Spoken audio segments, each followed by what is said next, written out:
युवती को item कहबारू मिलिला 1.5 वर्षर jail दंड।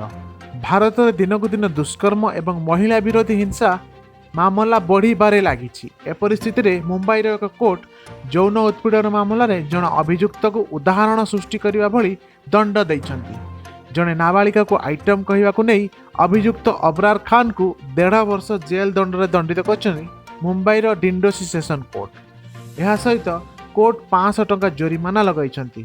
गत 20 तारिख में 7 वर्ष तलर यह मामलार शुणाणी करी कोर्ट कहिथिले जे कौनसी युवती को आइटम शब्द व्यवहार करी संबोधन करने को यौन उत्पीड़न बोली धराजिवो। एहार आउ कौनसी अर्थ नाही। एभली शब्द केवल यौन उत्पीड़न पाई ही व्यवहार करा जाइथाय। साधारणतः युवती को अपमानित करिया पई युवक एभली शब्द व्यवहार करिथांती कारण यह यौन उत्पीड़न को सूचाउछि।